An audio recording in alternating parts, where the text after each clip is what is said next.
Every show features independent producers from across the globe in the beats beneath, and the 10 sweetest vibes of the week smooth out the night in the 10 drop. Honey Drop, each and every Sunday from 7 to 9 p.m. Eastern Time, here on iLive Radio, serving up audible treats like honey, always with a heavy beat drop. Music back to back on iLive Radio. Welcome to bChic, Not Bougie. I'm your host, Alicia, alongside DJ Richie. How you doing today, Richie? I'm good. I'm here. You didn't see Richie just rush in here in the last couple minutes. We made it. They would have never known. Alicia. It's all right. I apologize, but you know I like to put things out there. Jeez, you're putting all the business out there. It's all right. What if I had told a female that sweating. I was here since like hours ago, and you just put all the business out there? You made it though. I'm very proud of you. I'm here. I had to be here. We got a special guest. Yes, we do. We have a special guest. So today we have the chairman and CEO of the Escoffery Group, Carrie Escoffery. How are you doing today? Really good. You're really good? A little tired, long day. Happy to be here. That's great. I used to exit twice, but you know. Did you really? I did. I drove by it and I had to circle back around. I don't know why. Did you go like Gardner? I was taking the Gardner and my navigation got off at Dundas. My navigation told me to make a right, should have made a left. Yeah. Took me in a circle, got back on the highway. It usually happens every time people first come here. Well, to this building in particular, but even myself. So we're happy you made it. Happy to be here. Thank you. And we're going to get more into the interview portion a little after we get into the events and stuff like that. But we'll have him join the conversation for sure. What's going on? Let me see. How was your weekend, guys? I know it was Canada Day weekend. How was your weekend? It was good. It was low key. I didn't really do the big parties this weekend. I did. My cousin's birthday is the first. Okay. So he kind of always has something. He did like a fish fry barbecue type thing, but it was real small, not small, but intimate. Intimate. You know what I mean? So that's kind of like my vibe of late. And yeah, it was enjoyable. I consumed way too much alcohol though. Like I think I'm still feeling it like in my stomach now, which is not good. It's not. Because like 2 days later. Mine have alcohol poisoning. You be careful. I need a detox. Like I think this weekend, like this whole week, going up to about Sam's, because Sam's is gonna be a problem. But from now till then, I think I'm on a detox. That's not bad. Yeah. Well, you just need to have some green tea, some cleansing, just a lot of fluids. Just stay hydrated. Yeah, that's what you really need to do. Stay hydrated. And and eat a lot of greens. I don't know. I'm just gonna say that. Has that been working for you? Mm-hmm. Have you been trying that? I've been eating greens, and I've been eating smaller portions of carbs. 4 days now. Anywho, mind your business. I'm just. Carrie, how was your weekend? Your Canada Day weekend? Did you do anything? Yeah, it was a very Toronto weekend. Yes. As you know, I've been traveling a lot. Yes. So to come back and really experience like a Toronto weekend, patios, barbecues. Yeah. Made it out to Laval. You know, hung out with some friends. So. How was Laval? Was that good? It's an interesting vibe. Okay. It's interesting. Day parties are always cool. Yeah, You know, I agree. It's a clean crowd. It's cool. I like day parties. To me, day parties is the way to go for the rest of the summer, all year, every year, because I want to go back to sleep at a decent hour. I think I'm getting older. My weekend, let me think. Well, it's funny because every year we have like Antigua Day on Canada Day. Right. We're very right. So we did our Antiguan picnic. It was all the way in Caledon, which was but it was like far out. So anyways, that was kind of deep, but it was really enjoyable. Family, friends. My mom usually sells and cooks for the Antiguan picnic. So yeah, I was selling pretty much the whole day. And overall, my weekend, it's kind of a blur. I think I went out with my niece to Canada's Wonderland at some point in the week, and she's getting bigger. Azari, I love you, but you're getting really big and it's scaring me. Anywho, that was pretty much it for my weekend that I could possibly remember, but we'll get into our Stay Woke news updates. So Ontario's new career studies curriculum for grade 10 will include learning about financial literacy, including having students make a plan to fund their first year after high school. I think this is friggin' awesome, and it's about friggin' time that they did this. As well. What were they waiting for?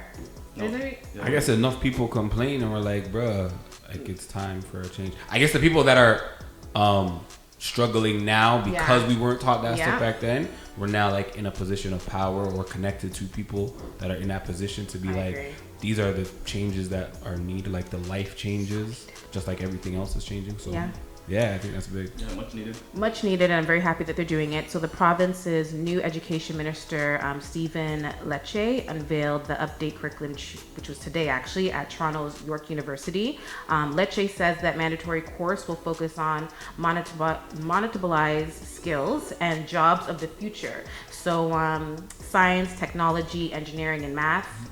That makes more sense to me. He says it will teach students about the workplace implications and of social media and how to protect their privacy online, which is really huge, obviously, for that generation because everything is online nowadays. Yep. And also, the new curriculum, which is slated to take effect in September, will also take a deeper look at financial management. And a document laying out the curriculum expectations says students will be asked to develop a budget the first year after graduation and compare the different forms of borrowing to pay for post-secondary education they plan to seek, such as provincial student loans. Such a dope thing. I'm happy that they're doing this. So like the practical aspect of it, right? The actual application of financial literacy. Exactly, because it makes sense if you're now not just saying, okay, let's just do this for fun, but it actually makes sense when you have to actually get student loans. And also, Durham police are appealing for information after a 16-year-old boy was stabbed at a house party in Oshawa over the weekend. Police were called at a large fight outside a home in Hillrise Street at around 1 a.m. yesterday. A teenage boy was found suffering from minor stab wounds and was taken to the hospital for treatment.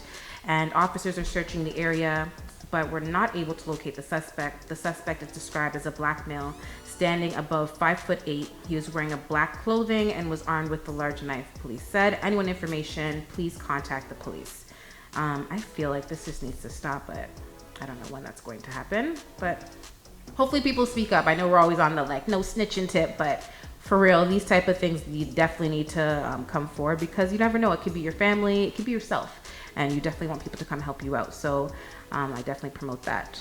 And lastly, those using the Don Valley Parkway today will be, or today and going forward, they want to make sure that you have enough time to get around to commute because there's going to be a series of lane closures taking effect to allow maintenance work to happen throughout until August, I believe.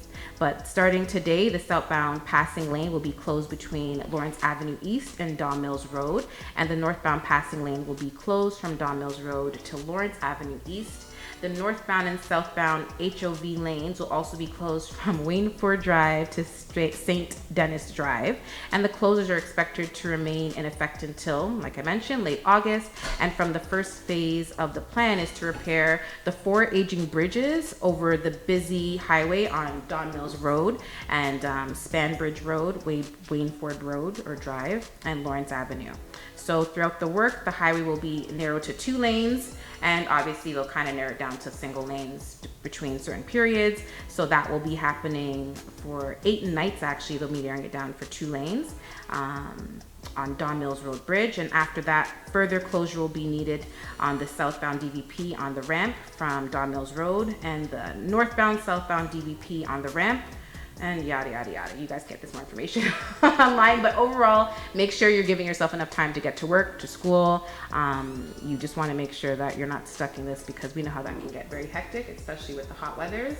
And if you don't have AC, that is very hectic. So, yeah, they said that obviously the city said this work repair of the bridges is going to be urgently needed, as it has warned that the closures are expected to be very disruptive for the motorists. So that's it. There is construction everywhere.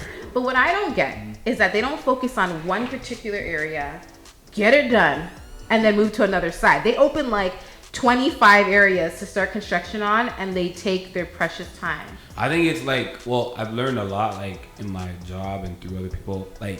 Obviously the timing has a lot to do with it, like the season. Mm-hmm. There's certain projects that can only be done with good weather. You can't mix it with the snow and stuff. So that causes a lot of it. They're like, all right, April 15th, May 1st, it looks kind of all right. We got to get it popping on 8 different projects right now. You know what I mean? So it can hopefully be done by the winter. So I know there's a lot of different factors that go into it, and people complaining. People go to their politicians, and people do a lot of that, and that if you know the right people again, and you know the right buttons to push, you could get stuff started at least, but it's so frustrating. Because the thing is, like you said, that you do like 8 at a time, where to me, I just feel like do 2 at a time.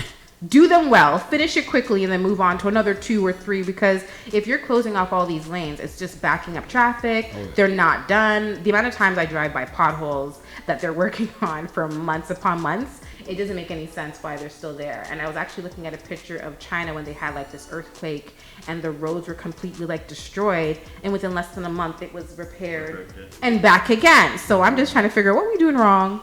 We can get all these houses up in like 0.25 seconds, but it's taking us forever to get the roads done. So that's something we really need to like look into further. But that's it for Stay Woke news updates, and credit to CP24. Richie, what's going on for events? So obviously it's summertime, so it's real busy in the city. So I'm just gonna run through a few quick things. So actually starting July 5th, which I think is Friday, it's the 31st annual bChic International Jazz Festival. And I've never been to any event related to this, but I think it's a pretty dope event, and I've heard reviews. So it actually runs from July 5th to the 28th. So, you know, obviously the like opening weekend is going to be pretty big, but you have a whole month essentially to check it out. Multiple venues, obviously down at the beaches, and I think Woodbine Park has a few things. So check that out if you can.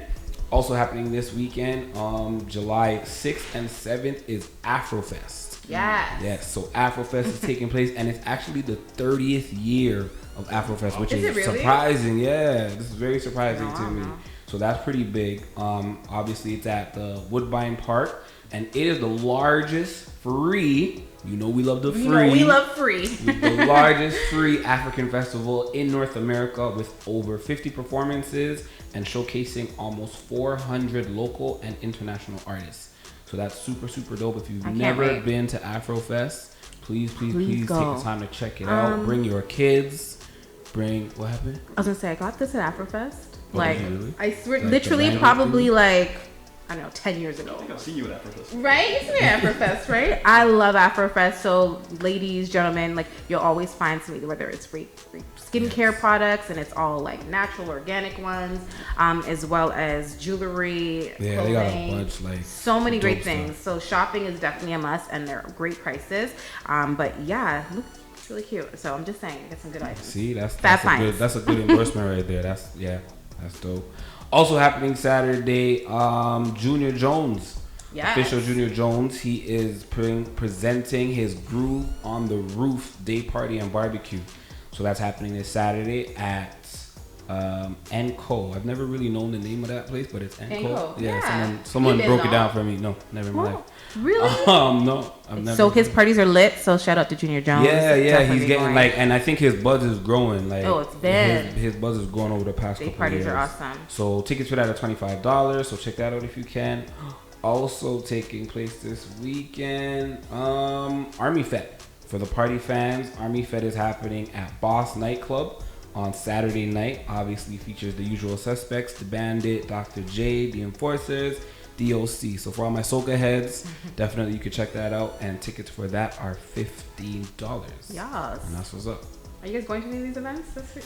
I mean, my friends keep saying they want to go to a fete, but my friends also flop a lot. So we'll see. Afrofest, I definitely do want to check out. Yes. But yeah, that's probably first on the list for sure. I had an interesting call before coming here, so I don't know whether I'm gonna go. You'll be here in the city. Yeah. But, nope, we understand. But yeah, maybe. Yeah, for sure. That's me hitting up Afrofest and maybe Junior Jones, so I'm trying my best to make it to these events. And I feel like Afrofest is going to be awesome because obviously the weather and just so much going on in the city in Toronto, so a lot of love coming down our way. Let's get it. Is that anything else for events? No, that's good. Okay, so we are going to get into the interview portion, but before we do, I always like to do an icebreaker, so it's something fun and easy. It's this or that. That's what the game's called, so you only could choose one out of the options I provide. So let's start off with day or night. Day.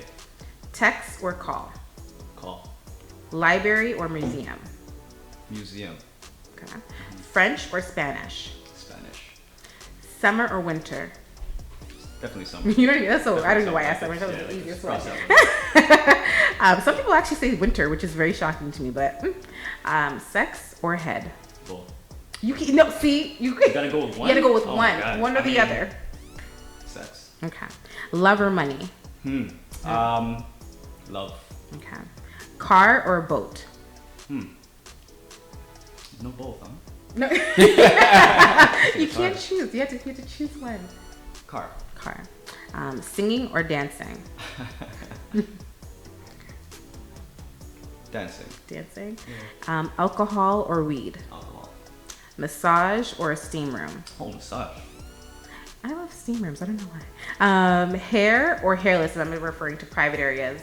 You are referring to private areas? I'm referring to private areas. Hairless. I'm hairless. And breast or booty? I mean.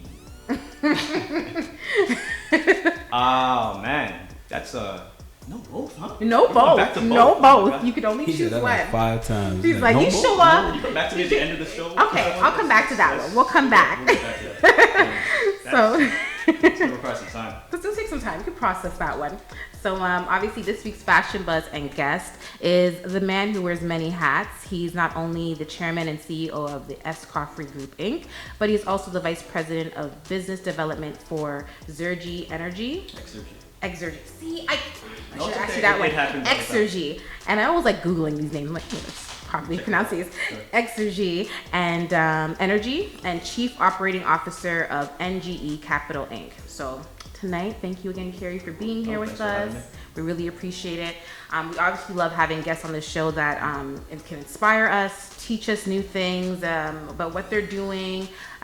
Also, just in general, to share your journey and story with us. So Sure. I think it's very inspiring, and that's also why we definitely want to have you here with us today. Sure. So first off, our viewers obviously would like to know more information about you. So the Escoffery Group Inc., I know it's a diversified holding company with an interest in sustainable energy, real estate development, and capital markets, and has been in business for over about 10 years. Wow. Yeah. I'm surprised. I'm trying to figure out where you got that blurb from. I'm thinking LinkedIn. Yes, it was LinkedIn. Okay. Do a little No, research. that's accurate. That's accurate? Okay. I think it just taught me the 10 years. Right.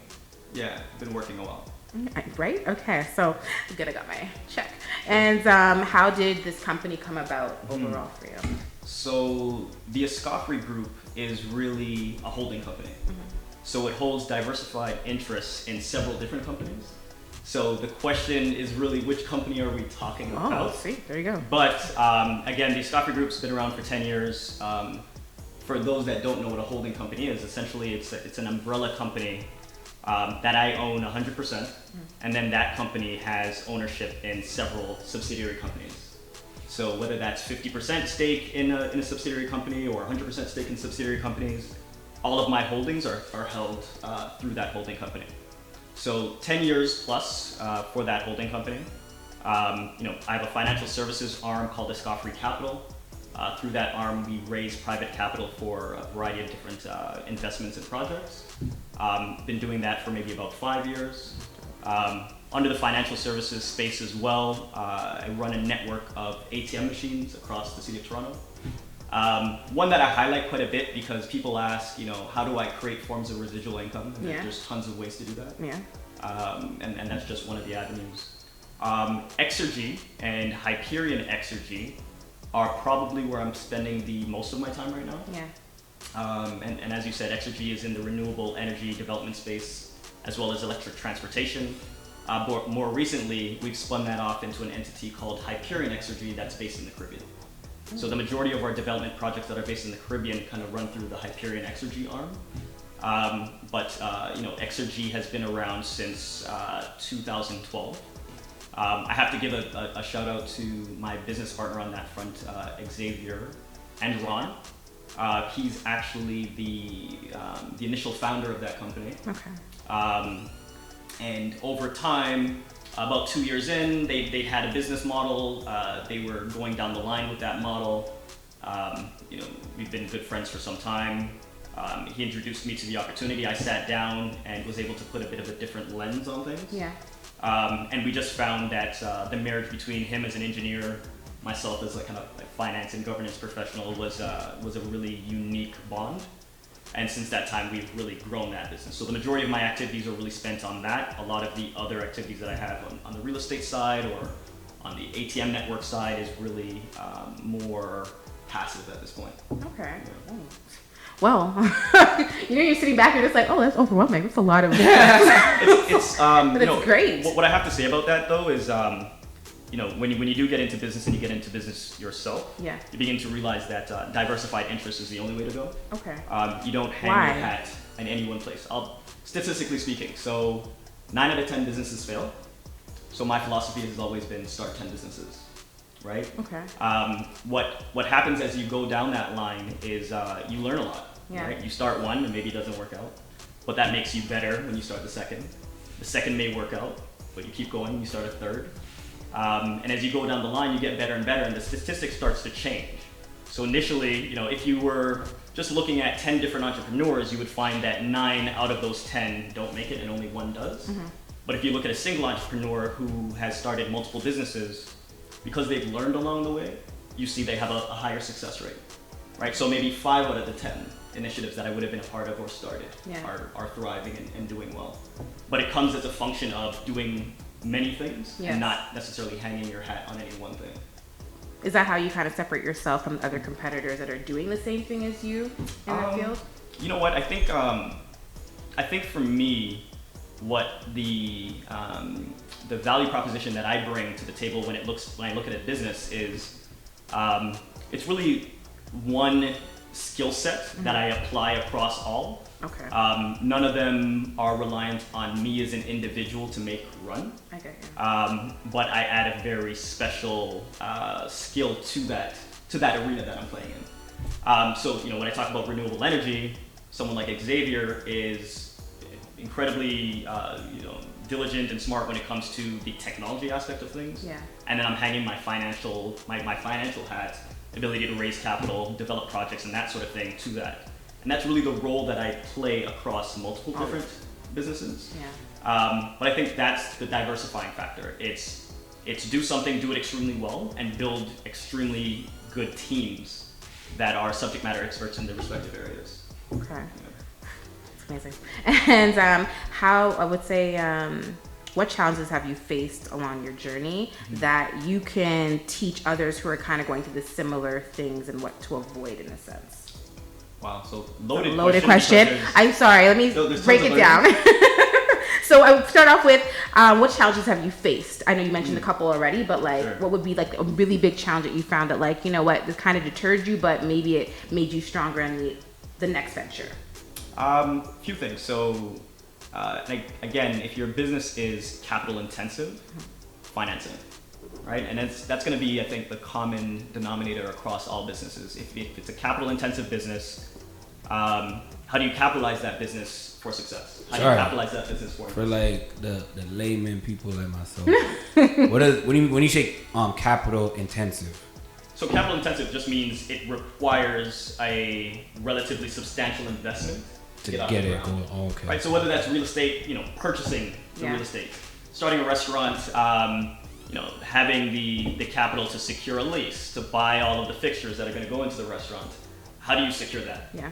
And I think that's, probably the hardest part, but once you understand the underlying formula and how financiers look at a business, it makes it much easier, right? And you find common denominators across all aspects, whether you're raising for real estate or sustainable energy projects, it's the same process. And that just requires, iterations after iteration of trying to do it, right? You eventually get to a point where you understand it. And I'm happy to talk to, how you do that and what some of the avenues are. But I would say that's probably one of the major challenges associated with starting a business that requires capital, right? There are tons of businesses that don't have a, capital intensive component and you can do without that. But if that is one of the requirements, it can be challenging. I think also building a brand, right, takes time. So day one, when you step into a room, you are, right? Exactly. And it just requires tenacity to build that over time, keep the integrity, keep the brand tight. Just make sure that you understand that is a huge part of your own personal investment. Agreed. Right? Difficult to do because it just requires time. So let's say something's not working in the first 3-4 years, do you say to change it, or if this is really what your brand is, do you stick with it and just keep going because eventually someone's gonna notice it? I think, even before you get there, like to the business branding, it's almost branding yourself. Gotcha. Right? So I'm talking like just integrity. Okay. You're a person that says you're gonna do something, you're gonna do it. Gotcha. You kind of, you take things seriously. I think anybody who has worked with me understands that 100% is going to be poured into whatever it is. Yeah. And that's at the core of it. I gotcha. Right. So before you even get into like your marketing and your advertising, your PR, yeah, it's just who are you as a person, and can people vouch for you, right? That's something that I've always been very adamant about retaining. So. Yeah. And when it comes to investments, for example, if you're starting a business, do you think it's best to either get an investor, to get a loan, to kind of use your savings and take that risk? What do you think is the best, or just an option? Because I don't think there's always a best option, but kind of anything works. Yeah, it's a combination of things, yeah, right? And it really depends. It's not a one size fits all. Gotcha. But from a general perspective, when I look at investing, there is kind of a 3-step process. So kind of leading up to your question. Okay. When I think about investing and then kind of what I need to invest in a business, I think about, well, how strong am I, and do I have the capacity to help stand this up, right? Okay.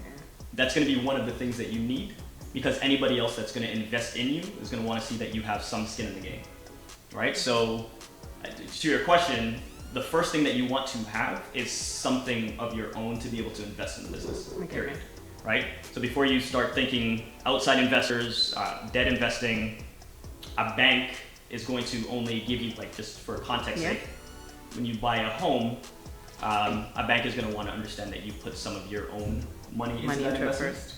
And it's no different when it comes to your business, right? Yeah. People are going to want to see that you have a vested stake in that business and you have something to lose if it goes wrong. Yeah. So, debt equity is going to depend on the investment itself. If it's infrastructure based, you're likely going to see a higher amount of debt financing, but you're going to need a portion of equity as well. That split can be, say, 70% on the debt side, 30% on the equity side. But again, sliding scale depending on the project itself. But that's typically the structure that you see. Okay. Did you go to school for all of this? No, I'm just. I absolutely. Yeah, I did. I did go to Rotman at University of Toronto. Okay. For finance, right? Okay. So that definitely helps. Yeah. But what I would say is the majority of that learning just came from like pounding the pavement.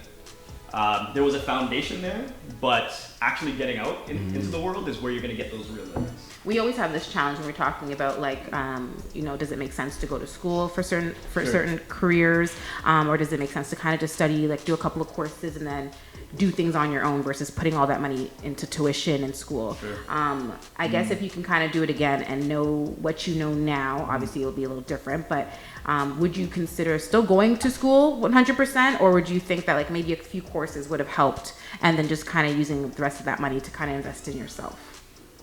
Good question. I think for my personal journey, the school route worked for me. Okay. And so, like, in my personal experience, I would recommend that to other people. Gotcha. If you are interested in business, a business background, or say, parlaying like an engineering background into business is helpful. Yeah. But it's not the be all end all. I have tons of friends that are doing incredibly amazing things that went a different path. Yeah. But just speaking from my own personal experience, I know where I was able to lean on that educational background to help me move forward. So, which makes sense. Yeah. Especially for finance, it makes more sense. It does. I mean, it's one of those areas that I found, and the reason why I selected it personally was it was highly applicable. Yeah. Right. It was okay. I'm studying accounting and finance. I can speak that language. I have a level of comfort when I sit down with financiers before I'm actually doing it, right? So that was helpful for me, just the applicability. But follow your passion. That's not necessarily a blanket statement, right? Yeah. Follow your passion. You know, tons of people that I know have come from several other disciplines that are highly successful entrepreneurs. Okay. What's the most rewarding thing about what you do in general?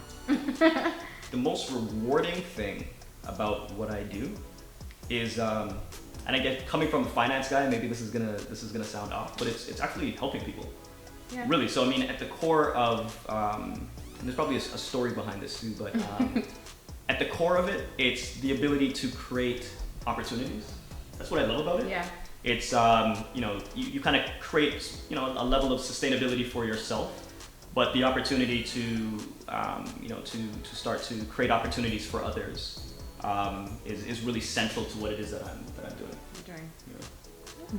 And I know you're always traveling because I know for business and what you're doing. How do you manage to make time for yourself and manage to kind of juggle all these hats? Interesting. So, and do you actually? That should be the question. Do you? Or well, you do because I see you. You see I see you on the gram. So how do you do it? Yeah, the gram's a lie. No,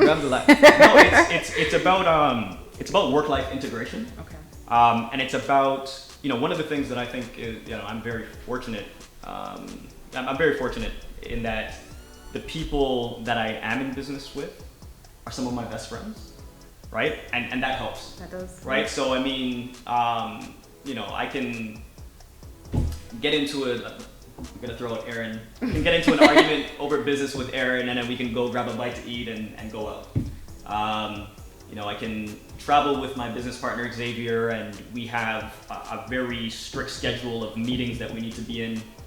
But we've also bought a lineup of tickets for Jamaica Carnival. Yeah. Right? And it just so happens, for some reason, if Xavier's listening, for some reason our business, some of our consulting meetings tend to happen around Carnival. I don't know if it's by design. Or That's amazing. But it's always a good time. Yeah. Right? It's you get things done, and I think there's a trust there that we both have in that we know the work is going to get done, and there's no ifs, ands, or buts about it. Yeah. In fact, we have a saying to you know, that we say to one another. It's like nothing falls, but we still have a good time.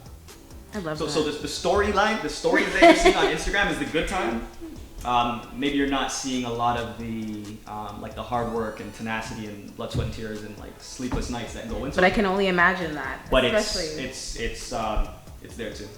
So speaking of like work-life integration, there's gonna be a lot of females that watch this interview, and Delicia is not gonna ask, but I'm gonna ask for them. Like, you put your hand up, and nobody saw a ring. So, like, I know, right? I mean, like, you know what I mean? Like, there's a when you look at successful black men, exactly, right? Like that, ladies always have like they boxes, and you gotta check this and check all these things.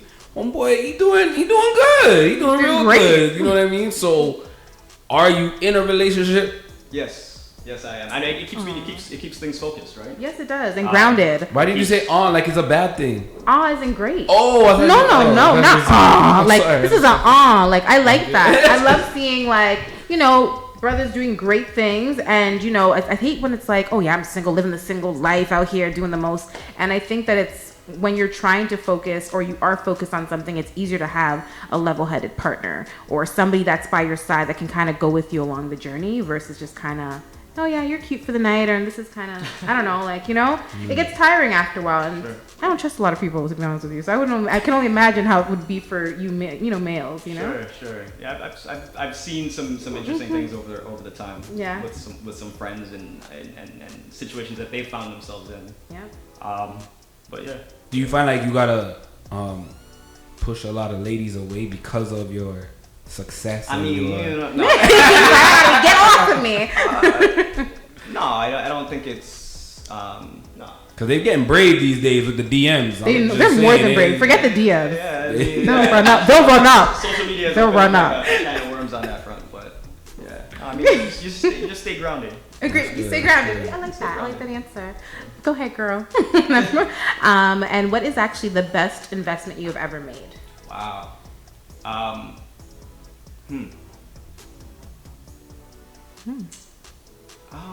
I think it's the investment of time across a few different opportunities. right? Some of which I don't know the absolute value of yet, right? So I can't quantify the for value sure. today. But something to think about even. But yeah, like I mean, it's the time. It's the time that's been put in. It's the several iterations of opportunities that have come through the pipeline. The ones that didn't work was huge, great investment. Yes. Right. It was great learnings. Apply those learnings to the next opportunity. And so it's really that time, just over time. Yeah. But as far as like, you know, an investment, physical packaged investment. Yeah. It's probably been. Did you say what's it called? You said ATM machines. Yeah. Because that makes money for itself, no? Like you just kind of. Yeah. Okay. I'm gonna give like the typical carry answers my friends would say because it tends to be like really convoluted. Yeah. But I'll break it down into 3 pieces. Okay. When I look at investing, I have these 3 different objectives in mind, and there's actually an order to those investments and which one you do first versus the next and then the final. So the methodology that I employ is kind of like reverse engineer what it is that you're trying to achieve, right? So throw yourself all the way into the future and think, okay, in the future, what do I need? Well, in the future, I need wealth because I'm not going to be able to trade time for dollars anymore. Because I may not be able to. Yeah. And by the time I'm 60, 70 years old, I want to just chill, right? So, you kind of rewind back to today, and that's a very easy thing to set up, right? That I think a lot of people don't realize. You need to establish an asset base at an early age that you don't think about for 25, 30 years, right? That can be achieved by way of real estate. So, very early on, I was investing in very passive real estate. That I don't have any intention to touch, sell, get rid of, or dispose of. If I do need to pull, you can always, pull some equity out of it to finance other things. But that is really a good portion of the retirement plan, right? I know that at a point in time, I will have assets that are free and clear that I can slowly draw down on to support my lifestyle at that point in time. I gotcha. And to put that in place, it wasn't very difficult, right? Really? It's very easy. It's buying very passive properties, and when I say passive properties, I mean, not getting into like multi-family headaches. I gotta deal with. I gotta be an on-scene landlord. I'm talking, buy your first pre-construction condo. Okay. Or buy your first pre-construction home. Yeah. Rent it out. Kind of let it do its thing and set it and forget it. And there's tons of opportunities out there that, there's a very strong rental market that will cover the carrying costs associated with that asset that you buy. Yeah. It's going to be a function of debt and equity. You'll need a little bit of money to put into that, but then you set it and forget it. And in no time, you look at the portfolio and you look and see, well, how much equity have I accumulated in that portfolio? Yeah. And that equity accumulates in several different ways. One, you have a tenant in that property paying down your mortgage, so you're increasing your equity that way. And if you're in a good market, you're also able to achieve, speculative appreciation in the value of that property. So in 25, 30 years, I don't have to worry. So that wealth is there, right? So that's checkbox 1. It's a big checkbox. I'm like, it's a big checkbox, but it's really not. It's not that difficult. It's just to kind of give context, like, at a point in time when I got involved in real estate, there was actually 0 down deals, right? It was like 100% financed by the bank. You're probably not going to get that today. No, but there's still like high loan to value scenarios where you put down 5% to say 15% of the value, and the rest of it is a bank, and you find a good tenant and you kind of let it do its thing. Go ahead. Mm-hmm. So that's one, and maybe a bit easier said than done, but it's not a difficult thing to achieve. And that's just one, right? Yes. Once you do that, you've kind of thought about your future and how you sustain yourself 20, 30 years down the line. Yeah. You can start to think to yourself, okay, well, how do I supplement my lifestyle today, right? And this isn't the big win. This is just how do I generate some residual income today that could potentially replace the income that I'm trading time for dollars for, or just supplement, whatever job you have. Yes.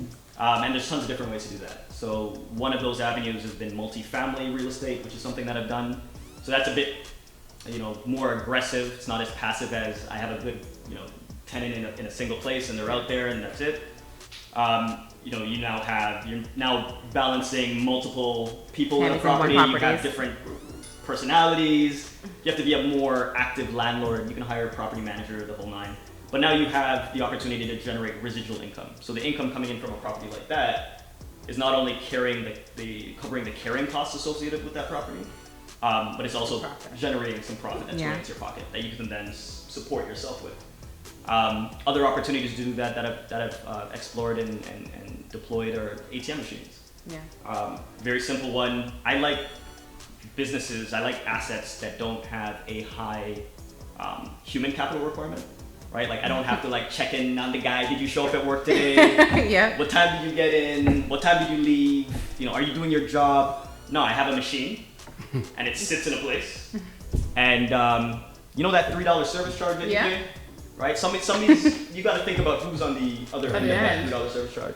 And $3 doesn't sound like a lot. No, it is. When you have 10, 12, 15 machines, and you have multiple transactions going through a month. That's another way to generate residual income. Yep. I know tons of other people who have managed to do that in other ways. Another way was, short-term rental. So you guys with the Airbnb craze, it's another way to generate residual income.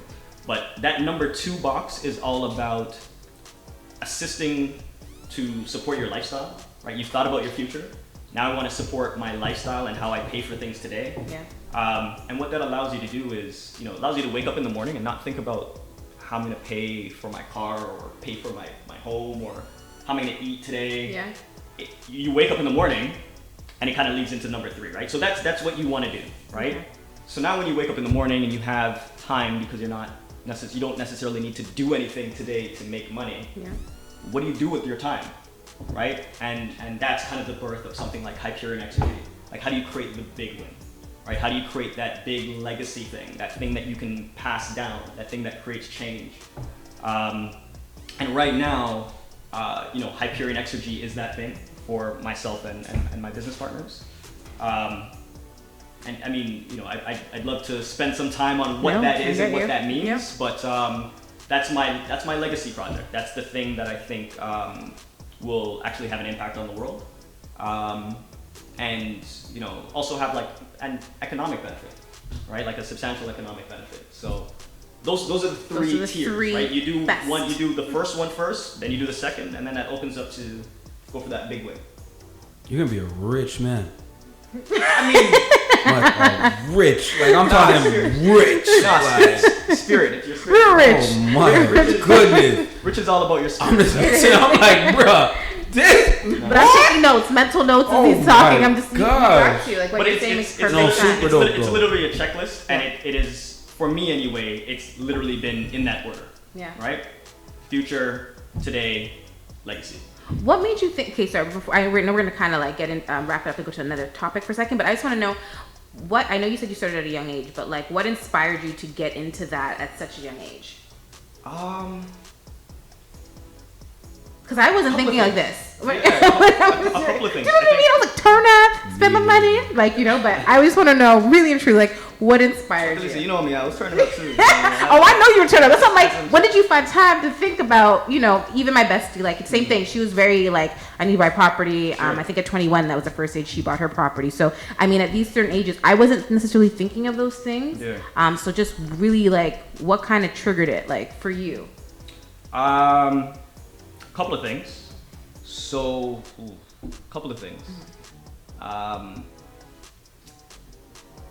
One, I guess, circumstance. Mm-hmm. So, kind of where I grew up and kind of what I was around. So,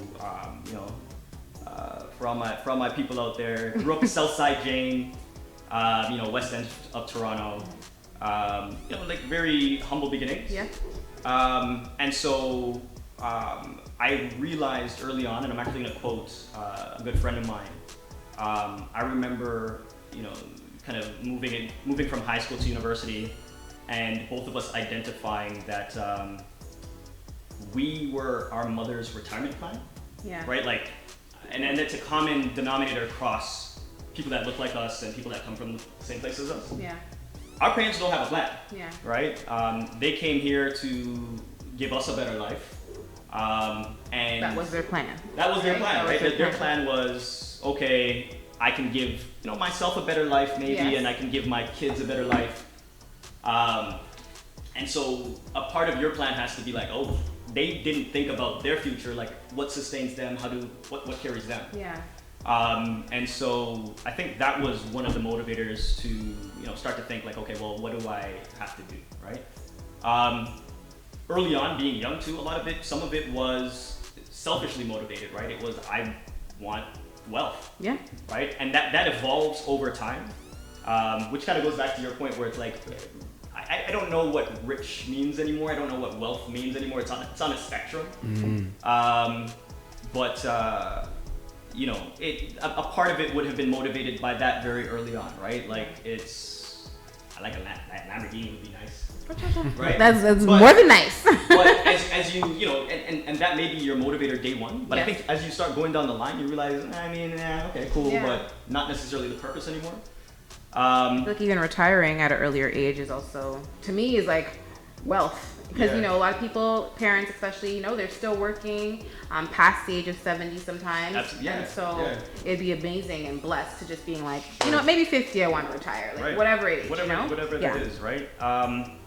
And then the last piece that I would say is I was fortunate to be around some like-minded people, right? So the people that I call my best friends think very much alike. So you would have highlighted your best friend thinking that way. Yeah. I know that's bled into you. Yeah. Right? And vice versa, right? Yeah. And so I'm a true believer in that, in birds of a feather, right? The people that you surround yourself with will start to look more and more like you. And I'm fortunate that a lot of the people that I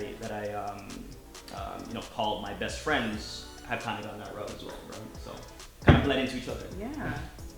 So I said, I know when I walked in and I saw Kerry, I said, I know him. And I don't know him.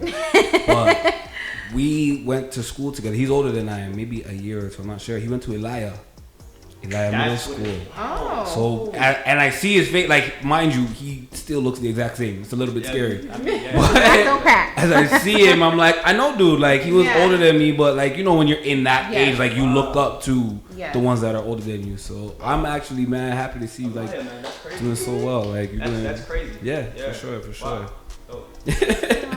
Wow. I know we didn't get, so honestly, you've answered a majority and more questions I could possibly even think of. Sure. I know actually you didn't get to answer this one question, which was breast or booty. I know it's not that big, but just if you just want to know either or. I guess I'm gonna have to go. You know what it is? I'll drag this one out. Is there a commercial break? There's no commercial break, but we are almost done. We have less than 10 minutes to go, so I'm going to come back to it again. All right. But I definitely appreciate all the information that you just kind of like. For sure. I'm woke at this moment, and I'm pretty sure our viewers that are listening are really just appreciating all this information that you're giving us. Is there any way to like look you up, find you? You know what? That's something that I have to do a lot more now. Okay.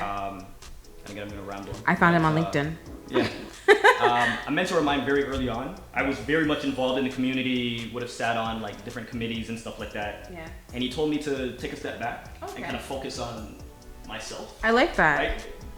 Make sure that you're strong and then go back and really create an impact. Leave him alone until he's ready for you. I'm But I mean, I'm open. I mean, you can find me on Instagram, you can find me on LinkedIn. Okay. And I love kind of pointing people in the right direction. I may not have all the time in the universe right now, but if I can point somebody in the right direction. I know, like on Instagram, what you would do, like I think you had like asking questions, and people were kind of shooting some questions, and you were literally giving like time, good, like I'll spend time. Yeah, and I love that. So we really appreciate it because even me, I was looking, I'm like, ooh, let me screenshot these ones here. But let's see, Richie, did you want to do any entertainment for like maybe? No. Okay. I can't even do our topics, but what I will do is, since we have obviously Emil as our guest today, I always do a lot of Let me see fashion trends. So I'll do some fashion trends for men today. I know Richie's always like, so what about the men? I'm like, well, it's all about the ladies for today. So here are some 5 trends for the summer in 2019. GQ actually came up with a lot of these. So let me see. So one is for men, it's a return of elegance. So tailored suits, tailored jackets. You're already on point. So I'm just looking at him right now. I'm like, we don't need to give you no tips. You actually could be like pretty much, our mannequin here right now. So tailored suits, whether it's prints, colors, try some options, but genuinely actually try to get them fitted. I know everybody just tries to go into a store and just says, oh, this works, but nothing feels better than a nice tailored suit. So even if you go to Zara and get a suit, go to get it tailored to fit your body. So it doesn't have to cost you a lot of bucks, but definitely get it tailored and it would look so much nicer. Also, you need some shorts. Okay, I'm not into this, but shorts is what's in for spring and summer for men. It's not bad to have shorts if you have really nice legs. And but I hate the fact that they said shorts because I'm just like, shorts are good, but they're like really shorts, the ones that I'm seeing. So whether it's color, prints, different fabrics. Also, we also love the, what was it, when you have like, graphics and stuff like that on the actual shorts. That's really big right now, so you'll see a lot of that for the summer, as well as suits worn with bare chest. This is very big throughout Fashion Week actually, so you'll probably see this a lot more in the summertime since it's hot anyways.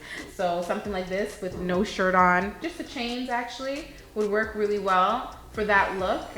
You could do it with like a pair of jeans. You could do it with some shorts to match your blazer, or you could do a nice pair of fitted, right? Write that in there, and some fitted GM pants as well to match your. You can even mix match different prints, sure. Right? That'd be really cute. But I've seen a couple of men doing it in the GQ photos, and it actually looks pretty nice. I don't know how you're gonna feel, but it looks really nice. I like that. But you gotta have the body for it too. You can't just be telling AB and anybody just run out there like, you know what I mean? Listen, love the skin you're in, okay? I'm all for you're gonna get this is what you're getting all summer, okay? I'm not fixing nothing. This is what you're gonna get. So if you have a belly, and big belly men are in, apparently. So, Spend all that time in the winter trying to, right? Oh, no, but this is still in. Being toned and ripped is obviously always in 24/7. But apparently, that was according to Jamaicans newspapers. I saw this in. So they're in too. So I guess we'll see some options out there, ladies. And sage is the color for the summer as well. So you'll see a lot of sage. It's like a greenish. Okay. It's it's like the neon green. No, not the neon green. No. No. Right. The neon green is kind of fizzling out a little bit, but it's still there. I feel that it's a lot more for female and men too, but more females were killing it all winter, all summer. But I feel like for men specifically, this is more like that cameo green. Right. Yeah. That's that sage that they're looking for. And so that could be in anything, shoes, jackets, shorts, and whatnot. And then let's see, lastly, hiking sandals are in for men. Yeah. Hiking sandals? Hiking to wear like out or to wear hiking? Yeah, like to wear out. No, not hiking. This is to legitly just going to the beach, to a party, on the road. And I'm gonna post some of these pictures on bChic Not Bougie's page, so you'll be able to see an idea of what type of sandals these are, and all these little trends I'm actually gonna post on bChic Not Bougie as well. But they're interesting. Not something I'm really a fan of. Men you don't have to do these things, but it's definitely trending. And they also have handbags for men are in. It's also in. So not these type of bags, like actual little handbags that are in for for men. They actually kind of look like the women's bags, but to each his own. I prefer the sling bags or one of these. So it's up to you. It's there's a lot of options out there for you guys nowadays. So you guys can't complain and say that you don't have enough pockets and areas to hold things. Right? Some options. So and if you're looking for a stylist or a personal shopper, get at me at bChic Not Bougie, and you can email me at gmail.com for bchicnotbougie@gmail.com. So we'll get into a quick little story since we have a little time. which will be to find out. I know you're in a relationship, so it could be before your relationship or current. You can give us either your best or worst dating experience. Yeah, either or works for us, actually. He going through the list. He's like, oh my god, which one would I pick? Man, worst dating experience. Let's do worst. Worst. Okay. Fun, right? Right? I love it. I always do this one. Worst dating experience. Oh, yeah, worst dating experience. All right, here we go. Was a girl that I was really interested in. Kind of pursuing for a minute. And we ended up going out. Dinner. Thought I had it all planned out. Thought everything was looking good. And she got there, and for the life of her, didn't know my name. But how are you guys speaking at this? So she must have either saved my name, the wrong name, or whatever. So she was going off of whatever was in her phone. Oh. And yeah, like she said it with confidence. Like somebody came up and was like, "Oh," she's like, "Oh, this Mark, so and so." What? It wasn't even like close. Sure. Like a Corey. So I mean that. It wasn't even like a Corey. That'd make more sense. I at that point I knew it was over. I just kind of ran with it. I was like, "Nice to meet you, Mark." I would too. Mark. So yeah, that kind of set the tone for the rest of the evening.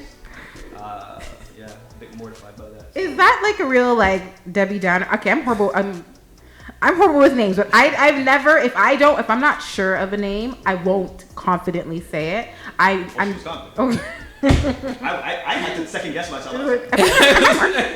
Mark? Check your ID and sure. I'm trying to think because a lot of men use aliases. Like, have you ever used an alias? Has Mark been an alias? No. Okay, just making sure. But growing up over time, actually, maybe just prior to like, and in and around Alaya days, a lot of people know me by CJ. Okay. Like Kerry Jr. Which makes sense. So, yeah, different walks of life, you probably call me CJ. Okay. Still not Mark. Still not close. Because at one point I was talking to a guy and I didn't know his real name, which is really bad, but I knew his alias. Is that? I have a question. So when you were conversing with her, like, because you said you pursued her for some time. Pursued was more like, would see her out, didn't get the number. Okay. Again, finally got the number. Like, yeah. Okay, cool. And that was mine. Yeah. So, but then you didn't correct her? I did. How do you do that? I did, but that's not my name. That was the the start of the end, right? I got you. So. I would have corrected her. This is years ago, so this is no, I understand that. Everybody know his name now. Everybody know, right? I don't know. I guess for me, I think because I'm really bad with names, I'm really quick to be like, I'm so sorry, I forgot your name. That's fair, right? Okay, but there's a time where I was talking to somebody for legit not a good while, but I went on a couple dates and I really did not know his name and I felt horrible asking by like the third date. Wow. And I think I've already made out with him, so I was like, oh, that's really bad. What do you do? What do you do, right? You can't ask. But then I'm just gonna go with your alias for the rest. Well, I got his name eventually, but I'm just like, it'll come out. Right? He didn't mind being called by his alias, right? No, I don't even know if I even said his name. Like, I don't. You don't say the person's name when you're with them. You know what I mean? Like, how are you? What's up? Everything good? Like, we talk. And I used to call the voicemail. Hopefully, the voicemail will go on. So you could hear his name? Yeah. But you know, a lot of guys don't really usually leave their full names, or like back in the days, especially because I was back in the days. But the background music. Yeah. I'm like, leave a message when you get this call. All right, babe. I'm like, oh. This is Jamie Sparks. Anyways, thank you for tuning into bChic, Not Bougie. I'm your host, Alicia, alongside DJ Richie. Want to thank you again, Carrie, for coming in. We muchly appreciate this. So make sure you tune in next week. We'll be back. Have a great one. And you're listening to iLive Radio, changing the way you listen to radio. This is Lavinia J from the UK, and you're listening to This hair is coming out today.